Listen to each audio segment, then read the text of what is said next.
This is the Detroit Sports Podcast Network. Hey, this is Brian Peña. I always join the Vito podcast, the best podcast in the United States.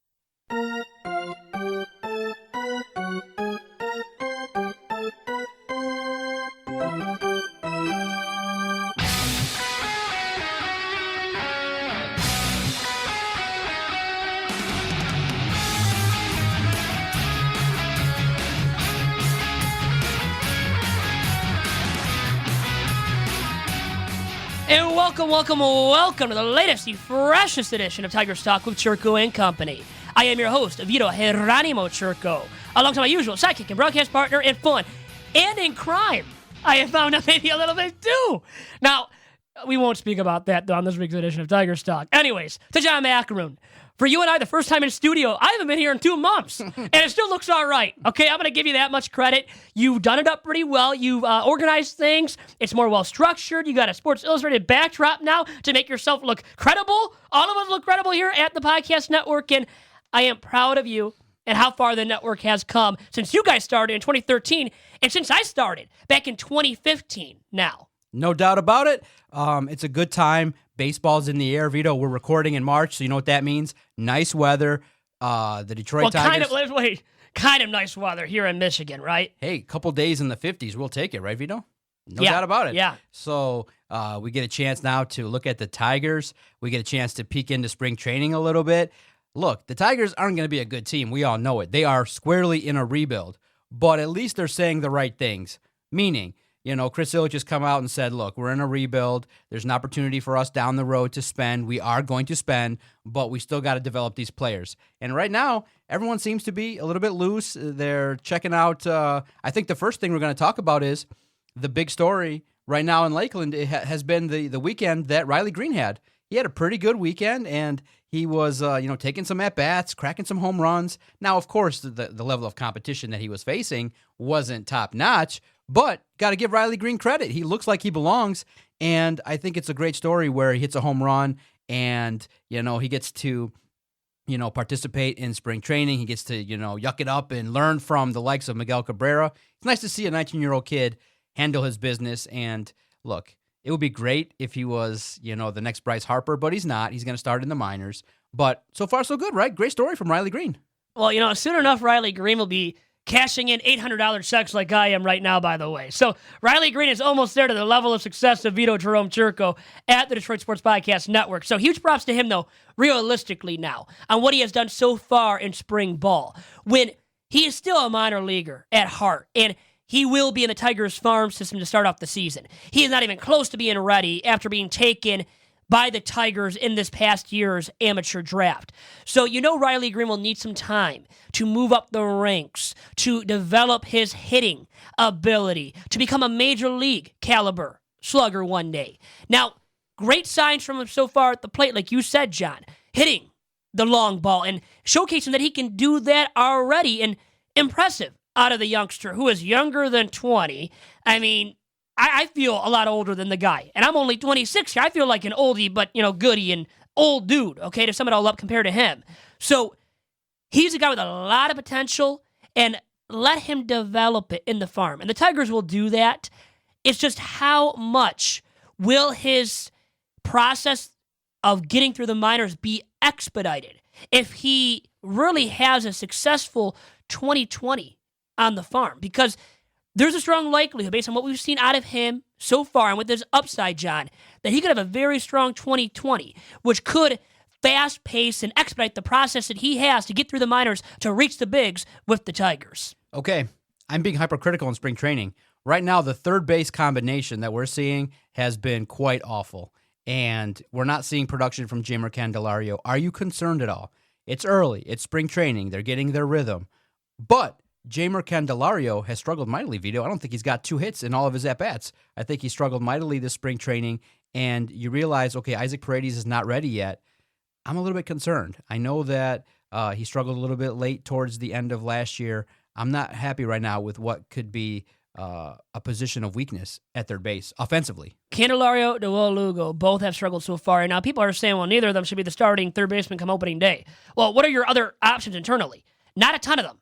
Now, you could actually resort to Jordy Mercer, who remember played shortstop for the Tigers a year ago, hit down the stretch, got a minor league deal with the Tigers this offseason. And now he's in spring, and if he tears it up, why not put him maybe, just maybe at third, a guy that traditionally hasn't played third base in his career and has never been a full-time starting third baseman. So you got that aspect to consider with Jordy Mercer, but because he's played on the infield in the past, has a steady glove, maybe you slot him in at third base, at least eventually.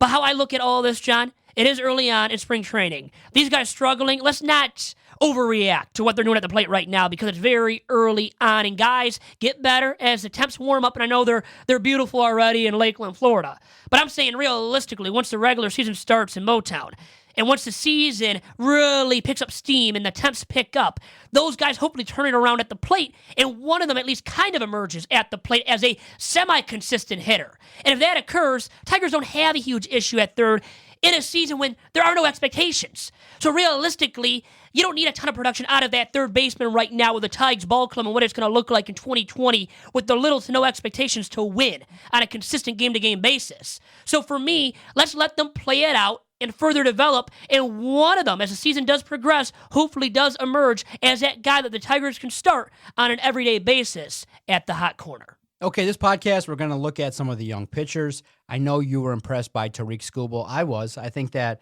his early outings have been quite impressive. Maybe, a steal from the Detroit Lions. But we have to address what everybody across Major League Baseball is talking about. What do you think regarding the widespread disdain that Major League Baseball players have for the Astros and the cheating scandal? I know you've talked about it in solo podcasts and things like that, but now you're starting to see it. And for me, Vito, quite frankly, I was surprised that the players did not stand by the Houston Astros because of the fact that baseball has a strong union. And so nobody in the history of baseball really has seen where the players themselves came out and were just so strongly against the punishment for other players. You got Mike Trout. You got the greats of the game coming out and saying the punishment wasn't good enough. We were robbed. Teams like the Yankees and Dodgers are highly frustrated at the actions of the Red Sox and the Astros. And now, in early spring training games, I'm sure you've seen some of the early viral videos of guys, standing next to the Astros dugout screaming, saying, hey, are you going to give trophies back? Are you going to give the ring back? And the fans are not happy. Other Major League athletes are not happy. You got pitchers, and even early on the Tigers, maybe accidentally plunked some of the Astros. What do you make of all this, and do you think it's going to die down as the season progresses, or is this going to be one season-long nightmare in terms of how the fans and how players and the opposition are going to handle when the Houston Astros come to town?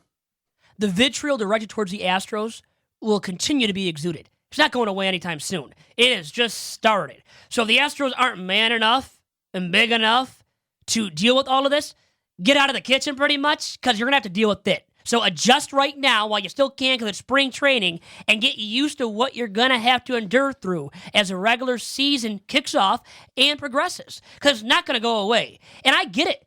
From these other major leaguers' perspective, they feel like the Astros stole a World Series crown in 2017. And at the very least, Rob Manfred could have banned the Astros from postseason play for a year. Why didn't he do that, John? And now it's looking really bad for Rob Manfred and that commissioner's office in Major League Baseball for handing down nothing to these Astros players that willingly participated in the illegal sign-stealing scandal that supposedly started in 2017, led into the Fall Classic, helped the Astros win a World Series championship against the LA Dodgers. So all of that taken into account, these opposing ball players have all the right in the world to be up in arms and to be going after the Astros and calling them out. They very much do. And it's because of, realistically, as I try to sum all this up, John, it's because of the lack of action taken by Commissioner Rob Manfred. Well, Vito, you got to also remember that in order to get the information, to get the scoop, he had to offer something. So he offered immunity. The part that maybe we could look at is to say, yeah, that maybe a postseason ban in 2020 could have been enacted, but they did get punished. The manager's gone, the general manager's gone. Now they have to face the public scrutiny. There are consequences for their actions. It's just to what degree. And I think we can make the safe argument that it was kind of light, but they were granted immunity so that they could give as much information freely as possible. That's the nature of the deal, because if they don't make that deal, there's no scandal. It would still be going on. It would still be investigated right now by Major League Baseball. And some people, like Jessica Mendoza, she would say, well, that would have been all right because it would have been brushed under the rug and there would have been no snitch. Because remember, she called out the snitch. Mike Fiers, remember, was the snitch per se. Came out, openly told all about this scandal with the Astros and the banging of the trash can in the dugout. So, hey, maybe this would have been brushed under the rug completely, right? It would have been. David Ortiz wouldn't have been calling out Mike Fiers either then for being a snitch, a guy that should have never been talking when he used roids. We're pretty much all convinced that he did because reports came out that he did at one point use roids. Then he had the audacity to come out and speak up about the Astros sign-stealing scandal. Ortiz, stay in your lane, bro. You should have known better and not have said anything. And there are some of these guys who also remember this, John. Okay, as much as they want to bring up these values and the integrity of the game now, think about it from this perspective, too. Even you, okay? If you were one of the Astros back then, would you have willingly participated in this sign stealing? If you knew it would enhance your odds of winning game to game and to ultimately win the grand prize of a fall classic. Come on, man. And that's what I mean with these players, too, that are up in arms. They have the right to be up in arms. I get it. I would be, too, probably, or would have been saying it to my teammates, at least right now, behind closed doors. But at the same time, how about all these guys that are naysaying what the Astros did? Anthony Rizzo, even Mike Trout, who I think is full of integrity. But some of these other dudes, too, who are calling out the Astros.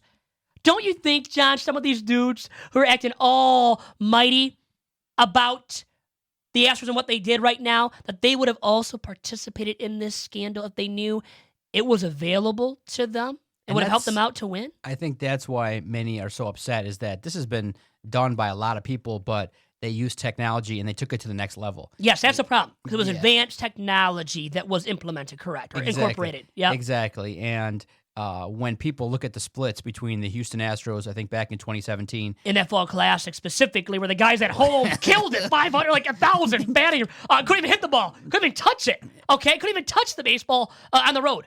Yeah, that's drastic, man. And that's a sign of you guys cheated. Exactly. You guys cheated. And it cost the Astros a lot. A lot of baseball players, a lot of named guys have been subject to ridicule. And I think that, for me, I've lost a little bit of respect for the Astros. But at the same time... But let me answer that question. Yeah, at the same if you time, would have had the shot to engage in what they did which was illegal. Is illegal, always illegal. Would you have participated? No, I wouldn't have did it. I would have said something. I would have shot off an email. You would have said something? Oh, yeah, I would have gone to the commissioner. Yeah. Yeah, right. I would have gone. You would have gone to Commissioner Route. You would have knocked out his Mr. Manfred. Yeah. Mr. Man, I got something to tell you, Mr. Manfred. Or I would come on. I would have created a fake email. It would have been something like her burner account on Twitter and been tweeting, Mr. Manfred, Mr. Manfred. Yeah, it'd be Jake Long at Jake Long at yahoo.com and sending emails. Yeah. I'm concerned about cheating. I'm so concerned. But here's the thing. These guys, man, they knew it was helping them out. So other guys, if they would have been in that same situation, John, it was helping them out. You know how much integrity or just a huge set of cojones that takes to call out your teammates and to tell them to stop when it's enhancing your odds of winning game to game? Come on, man. Tough one for the Astros to swallow, and it ruins their reputation forever. So this year now, they have the chance to say F you to all of baseball by winning a lot of games. And what if they won the World Series this year, man? How big of an F you would that be to Major League Baseball, man? See, me personally, I'm not a fan of Dusty Baker. I just think that the word retread just comes up when you think about it. But at least he's got integrity. They needed integrity. He's the guy? He's the guy for that. Now, I get you with that. A retread. He really is. But the Astros at this point, what were their options, man? Right? And they needed somebody full of integrity, like regardless of X's and O's and how to manage a ball club realistically. Not Brett Ausmus. Not Brett Ausmus, though. Okay? But they got their man, Dusty Baker, their man for right now. We'll see how long he lasts. But once again, I'm not advocating the cheating because they took it to another level they should not have. But at the same time, if they really kill this year, and like Jose Altuve, I love the guy. Short dude, what is he, 5'6", 5'7"? Are you taller than him? I mean, you're about the same height. What are you, 5'4", John? 5'5", 5'6". I'm like 5'7" then, and I'm like the height of Altuve, obvious. Look at me, look at a photo. Or look at that video of me, by the way, on Twitter at Detroit Podcast, too, where John makes fun of my haircut. My haircut's good, besides for in the back. I don't know what's going on there. That looks bad, man. I should have watered that down or something in the back, and I didn't. But anyways, I digress here as I talk about Jose Altuve. I hate the fact now that people will think he can't play the game of baseball. I've brought this up before to you, John, on Too Bad Hombres, because they're going to bring up his size and say that if he didn't have this advantage working in his favor, he'd never be this good. Shut up. Shut up, okay? Give the guy some credit. He's still a good ball player. Did he participate in the cheating? And was it wrong? Yes. But can he still hit the hell out of the baseball? Yes. Despite the sign stealing, too. And this is his year. And I want to just talk about him specifically. This is a year for Jose Altuve to prove all those doubters wrong, John.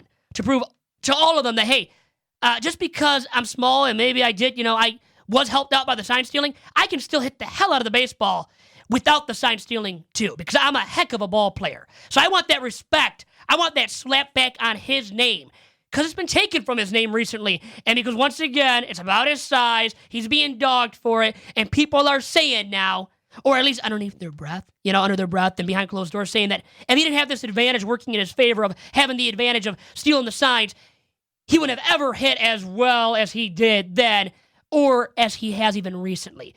Cut it out. Shut up. He's a hell of a ball player and will be good once again in 2020. Can't wait for the start of the season. I just want to see, do pitchers continue to plunk these Astros? Do they get, does the rest of Major League Baseball seek retribution against the Astros for what they did for besmirching the good name of the game? And it's not a story that was handled well PR-wise, too. You're in the PR game.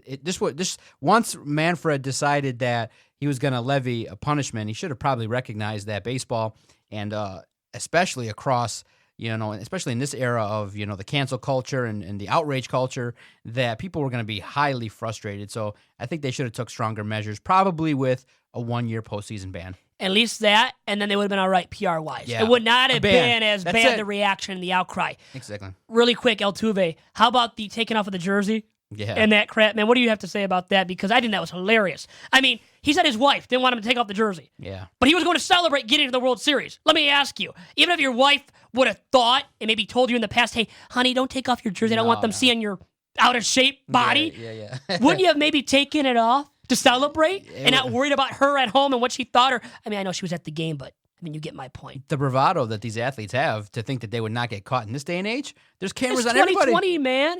Maybe 20 years ago, or like in 1980, 1970, right? You could have gotten away with it, but there was no Use the technology. Now there is. People hear things. People are hypersensitive to everything. How do you think? I don't know how they thought they were going to get away with it. And to make up stupid reasons. Oh, my wife didn't want me to take off the jersey. Yeah. Really? Or he had a bad. Remember this? He had a bad tattoo. Yeah. He didn't want to be seen.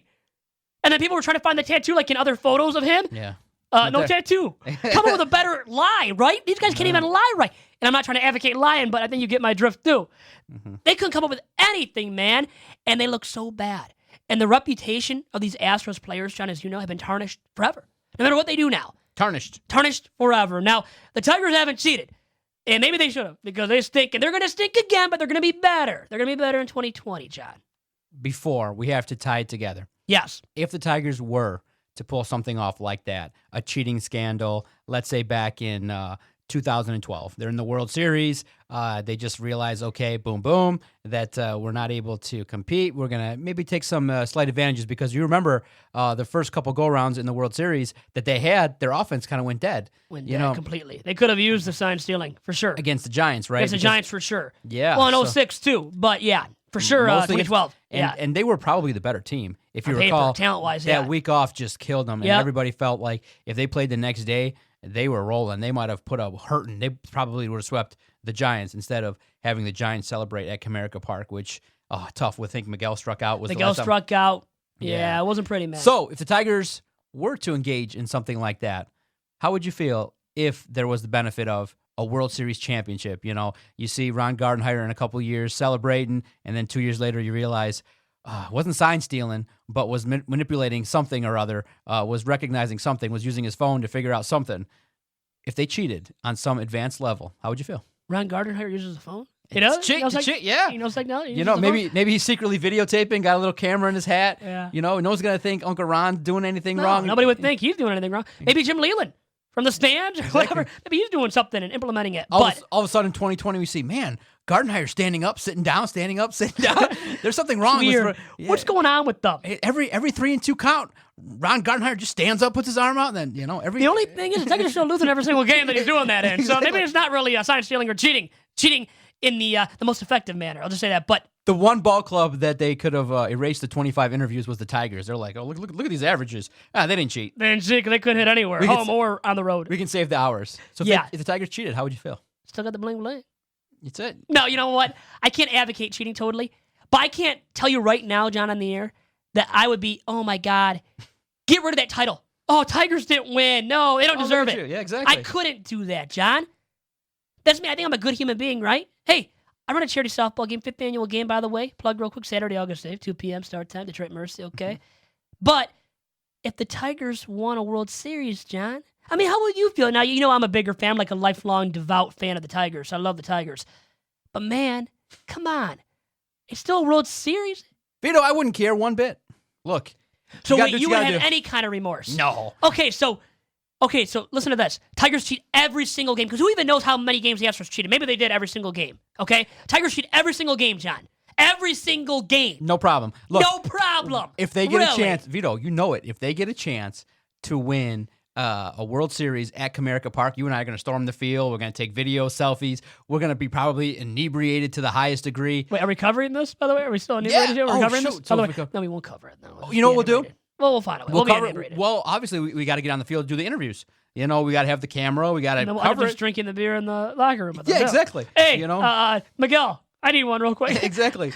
John's is empty. Mine's empty too. They're like, why has Vito got his Oakleys on? Yeah, I got the Oakleys on too to avoid the champagne. Those memories would not ever fade in our mind in terms of getting champagne sprayed covering the Tigers. You know, we would have the interviews. They're not going to recant our interviews, right? They might edit them out. Yeah, they probably would, depending on how drunk we are, by the way. But yeah. So I would not mind it. So you wouldn't regret it. You wouldn't have any kind of remorse. In this day and age. Well, hey, I should know that by now based on what you told me off the air too about your best. So hey, I know something a little bit different about you now, and it's shaped my opinion a little bit differently about you now as well, John. No, in sports, I understand the notion if you're not cheating, you're not trying. But there is also a certain level of ethics that you got to bring to the game, and I would not advocate for it. But with how bad Detroit sports has been, oh God, bad. We could use some cheating, right? How about all 4 sports teams? Not to dive into that real in depth, but God, they're all bad, aren't they?